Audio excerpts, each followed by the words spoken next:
Bonjour à tous, aujourd'hui on se retrouve pour une nouvelle vidéo de pain comme d'habitude, étant donné que c'est les vidéos qui marchent le mieux et c'est le sujet qui me passionne le plus. Aujourd'hui on va revoir encore une recette de pain intégral ou pain complet. On appelle ça une méthode inversée. Donc on va fonctionner donc en double fermentation, donc une première à la levure et une autre qui va arriver le lendemain avec le levain. On va regarder tout de suite ce qu'il nous faut. Donc une farine complète, donc classique, ici c'est de la farine bio, donc je recommande toujours d'utiliser farine bio. Mais si vous êtes dans la capacité de vous en procurer, une farine complète classique fera très bien l'affaire. Après on va passer donc sur l'eau. Donc j'ai une eau filtrée pour avoir un pH neutre. C'est très important pour éviter de perturber la fermentation. Une eau que j'aurais tirée donc à 25 degrés. J'expliquerai un petit peu après pourquoi.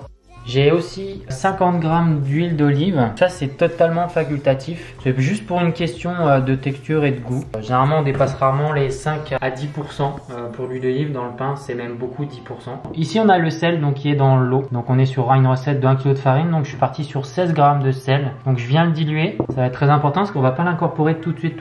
Et ici j'ai ma levure. Levure boulangère ou levure déshydratée, ça vous regarde. Donc 2 g que je suis venu déjà diluer un petit peu dans l'eau tiède pour l'aider à se dissoudre préalablement.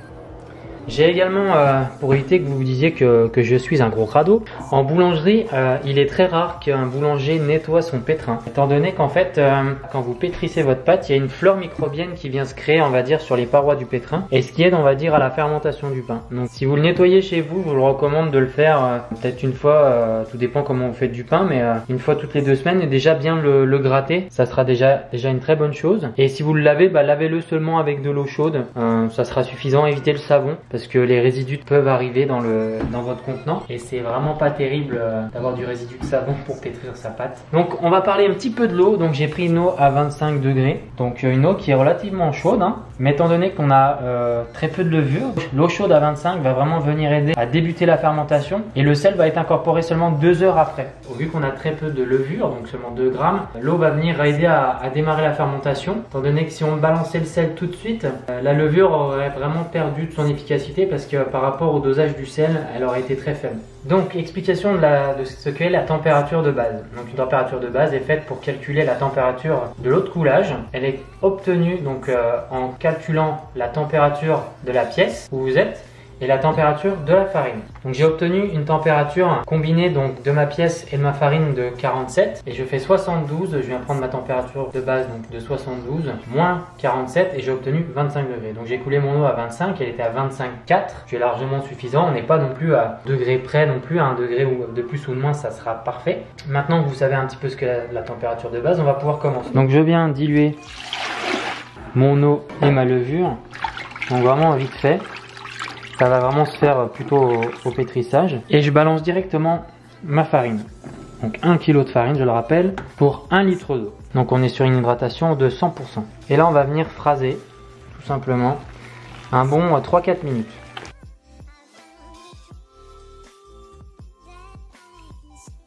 Donc voilà, après 3 minutes de phrasage à la main, donc on peut voir que le mélange est quand même bien homogène. Du pâte qui restera simple à pétrir parce qu'étant donné qu'elle est très hydratée, c'est ce qu'on souhaite. Ne prenez pas peur en voyant la texture de la pâte. La seule consigne qu'il faudra pour cuire bien sûr cette pâte, c'est qu'il vous faudra un moule à pain de mie, un moule à pain ou un moule à cake. C'est la seule consigne qui sera nécessaire bien entendu vu la texture de cette pâte. Mais ça, on regardera ça plus tard. Donc nos 4 minutes sont maintenant écoulées. On va venir lui redonner un petit peu de force toutes les heures et au dernier rabat, donc dans 2 heures exactement, on viendra seulement incorporer le sel. Donc à tout à l'heure. Et nous voilà après 1 heure de fermentation donc pour notre pâte, donc le pointage, je le rappelle sans le sel. Notre pâte s'est bien détendue, elle est toujours aussi liquide, je vous rassure. Et là on va quand même lui donner un petit peu de force. Donc vous pouvez soit utiliser une corne, soit utiliser vos mains. Moi je vais y aller avec les mains comme d'habitude. Et là ça va être vraiment, ça va vraiment être très léger, mais c'est quand même assez important. Donc rabatte vraiment l'extérieur vers l'intérieur.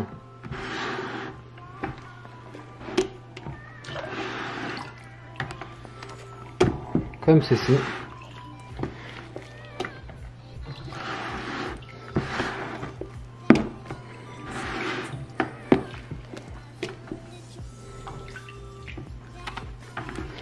et remettre dans l'autre sens comme ceci.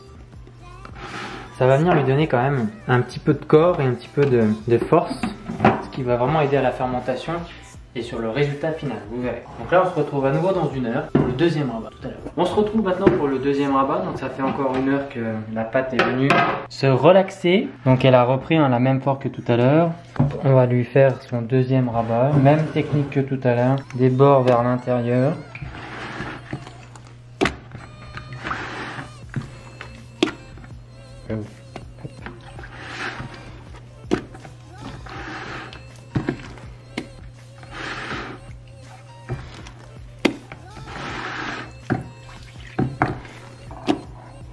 Et là, hop, le dernier coup, on fait une belle mise en forme. Et puis là, il y a 2 choix qui s'offrent à vous. Soit vous attendez une demi-heure, vous incorporez votre sel dilué dans l'eau. Soit là, vous partez sur pratiquement 24 heures de fermentation. Vous laissez votre pâte tranquillement fermenter sans le sel et vous le mettrez demain au moins 16 heures après la fin du pétrissage. Voilà. Je pense que pour aujourd'hui, je vais laisser ma pâte fermenter. Je ne vais même pas mettre le sel. Je le mettrai demain matin. On se retrouve pour la suite de la vidéo demain matin pour moi, mais dans pas longtemps pour vous. Nous voilà donc après 12 heures de fermentation. On peut voir que la pâte, malgré le faible taux de levure, a quand même très bien développé. Donc elle est venue vraiment grignoter les sucres de la farine. C'est quand même assez impressionnant. Maintenant je vais venir mettre mon sel, qui je rappelle peut être mis à la fin de nos rabats, pour que la fermentation vienne s'arrêter. C'est vraiment une incorporation assez légère. Comme ceci, ou du moins surtout la ralentir pour éviter une surfermentation. Hop, on laisse à nouveau notre pâte quelques heures, puis on incorporera le levain. Ça fait maintenant 24 heures que notre pâte a été démarrée. Donc elle a continué quand même à fermenter avec l'ajout du sel. On a une odeur de fermentation. Donc on arrive vraiment au maximum de ce qu'on peut faire avec ce pain. Sans tarder, on va ajouter le levain. L'intérêt de cette technique, c'est on va dire, de baisser surtout l'indice glycémique du pain. Donc on a tendance à avoir des pains spéciaux autour de 30-40. Et on va dire le pain blanc qui va grapper au niveau de l'indice glycémique facilement à 60 à peu près. On vient avec la levure vraiment venir grignoter une grosse bonne partie du sucre, environ 80% à peu près. Donc on va partir sur 25% du poids de la farine, donc 250 grammes, ça sera largement suffisant. Donc pour votre levain, petit rappel, il faut le sortir quelques heures avant, donc le laisser 1 heure si vous le mettez au frigo, revenir à température, le nourrir dans l'heure qui suit la sortie du frigo et le laisser doubler de volume. Et puis il faut bien le constater que la fermentation est présente. Donc là il a vraiment un peu moins doublé de volume parce qu'il était plutôt plein. Pensez à ça, ne l'incorporez pas froid en sortant du frigo, vous allez avoir un petit problème. Donc on est parti.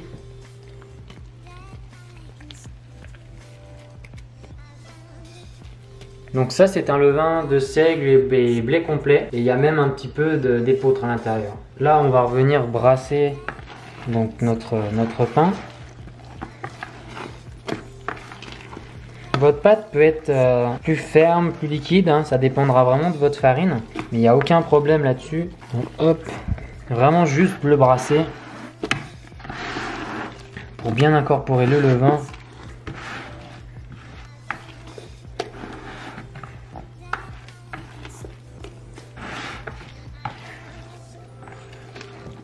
Je vais la laisser tranquille un petit 5 minutes avant de la transvaser.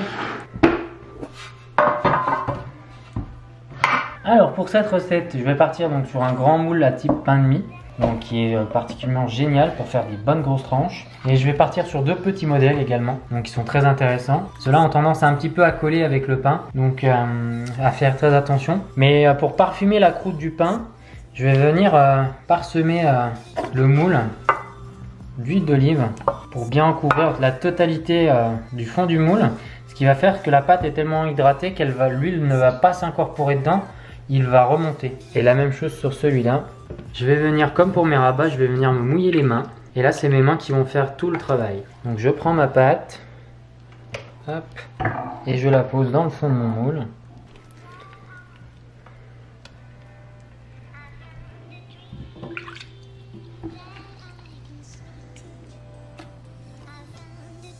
That's it pour celui-là.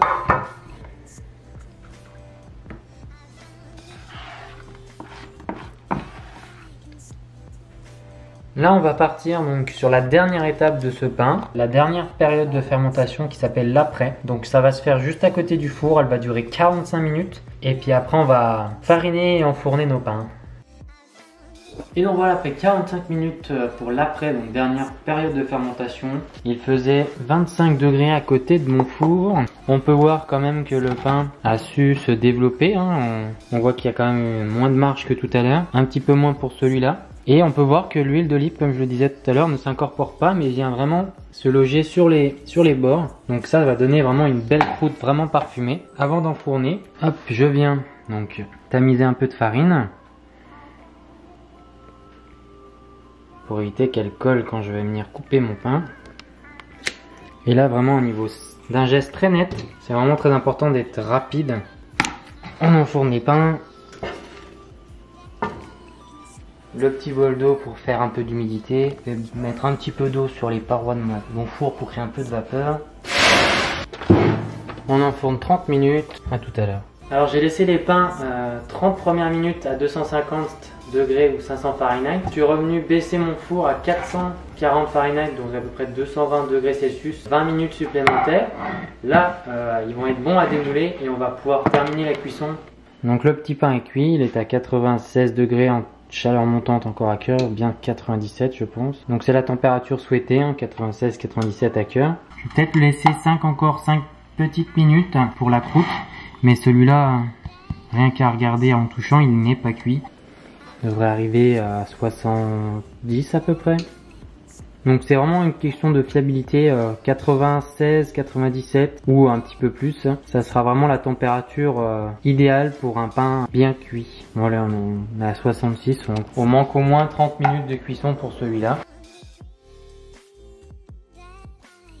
Et 5 petites minutes pour le petit. Donc nous revoilà après la cuisson donc, du pain qui aura duré pour celui-là 1h20. Donc il a été remis au four 30 minutes. Donc j'ai laissé 10 minutes le four allumé et j'ai terminé la cuisson avec le four éteint, ce qui a permis d'atteindre une température à un peu plus de 96 à cœur. Donc c'est parfait. Bien entendu on peut pas couper le pain chaud, donc je l'ai laissé ressuer. Terminé ma cuisson hier en milieu de soirée. Donc on va regarder le résultat à l'intérieur et puis on fera un petit bilan des avantages, peut-être quelques petits inconvénients de cette méthode de travail.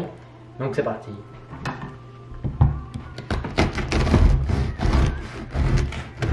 Donc pour une croûte qui avait pratiquement 10 heures à l'extérieur de ressuage, hein, ça fait quand même encore pas mal de bruit.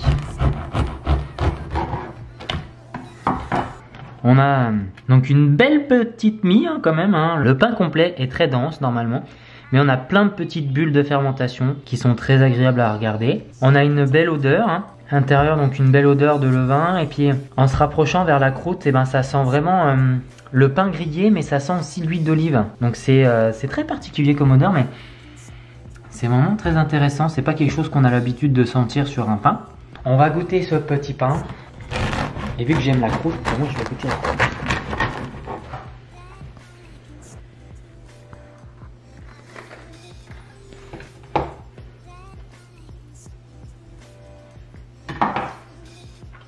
Alors avec une tranche avec de la croûte, on a plusieurs textures et parfums. Donc on a d'abord l'acidité de la mie qui vient chercher un petit peu sur les côtés de la langue. On a ce côté parfumé de la croûte qui vient vraiment calmer le jeu. Et puis le croustillant qui vient vraiment apporter quelque chose en bouche de texturant. C'est vraiment agréable. Pour vraiment m'indiquer vraiment le goût de ma mie si je goûte que la mie. Alors on a une petite note acidulée, une légère note d'amertume, mais vraiment très léger. On a le petit goût du sel qui vient titiller la langue par moment. Ça c'est le fait qu'on l'a incorporé assez tard, je pense, dans la pâte. Donc si on l'incorpore plus tôt, donc après les rabats, ce goût de sel va vraiment être plus diffusé, je pense. On a quand même un petit goût légèrement, mais très légèrement, ce petit goût un peu dans le pain, un peu de sucre. Mais étant donné que c'est une méthode de fermentation qui vient chercher vraiment une grosse partie du sucre, c'est vraiment très léger quoi. Mais ce qui fait juste en fait assez pour éviter d'avoir trop d'acidité, trop d'amertume en bouche. C'est un pain très doux. Pour un pain complet, il reste pas bloqué dans la gorge. J'ai pas soif après, j'ai pas envie de boire de l'eau après avoir mangé une tranche ou un morceau de pain tout simple. Donc c'est une recette très intéressante et nutritionnellement parlant, c'est vraiment super. Donc voilà, ça sera tout pour moi. On se retrouve sur une prochaine vidéo d'une nouvelle recette de pain. Et je vous dis à très bientôt et si vous avez des questions, n'hésitez pas à les poster en commentaire. Voilà.